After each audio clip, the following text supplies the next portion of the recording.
Hello world, it is Thursday, June 18th, 2020.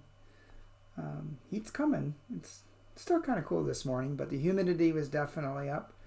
I did get out for a bike ride, but I could feel the difference in the thickness of the air. So be careful this weekend. It's really supposed to be hot and humid. I've decided to read once again from the devotional Rise Up, Spirituality for Resistance. And today I'm reading a devotional entitled Refuge, Not Retreat by Kenneth L. Samuel. And Kenneth L. Samuel is the pastor of Victory Church, UCC, in Stone Mountain, Georgia. I heard him speak at I think it was the 2005 General Synod. Phenomenal. Just phenomenal. Anyway, Kenneth bases his devotional on Psalm 11, verses 1 and 3. In the Lord I take refuge. How then can you say to me, flee like a bird to your mountain? When the foundations are being destroyed, what can the righteous do? And Kenneth writes, almost daily now our sensitivities and sensibilities are being assaulted with cascading reports of gun violence and human massacre, here and abroad. We should keep in mind that terrorism is not just designed to inflict bodily harm, but psychological intimidation as well.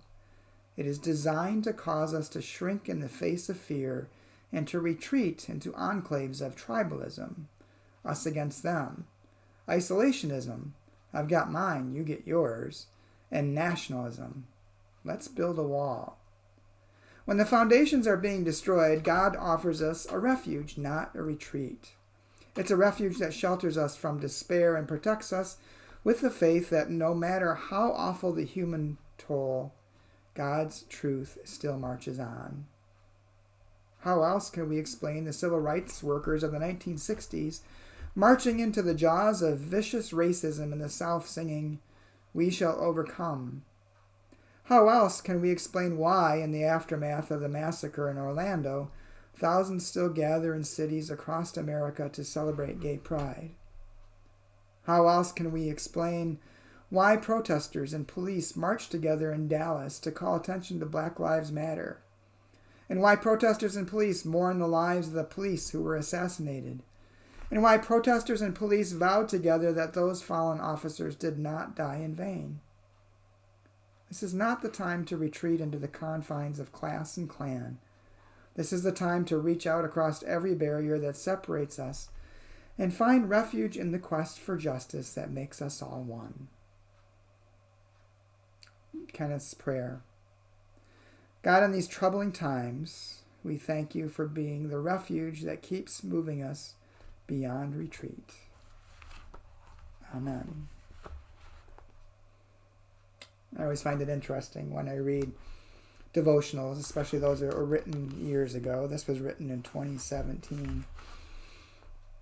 And how much they still apply to us today, or how even more so they apply to us today, with all that's going on across America. How long? As the psalmist says, how long? But it's refuge, not retreat. We're not called to go off into our corners and hide. We need to stand up and stand together with God and work for real change in this world and show people what living in Christ really looks like and what it means. It's life together, not life apart and not life against. So,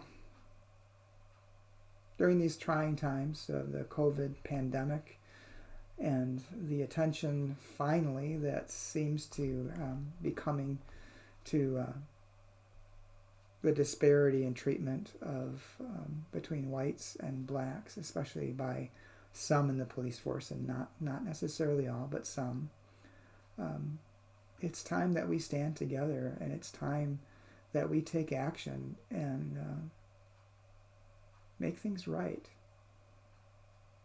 And that doesn't mean being more violent. That doesn't mean being more forceful. It doesn't mean calling in militarized police to squash demonstrations, but it means to really sit down and listen to one another and try to work together for the common good, recognizing that all of us, no matter our skin color, our nationality, the language we speak, even the faith we have or don't have, we're all part of humanity. We're all created in the image of God.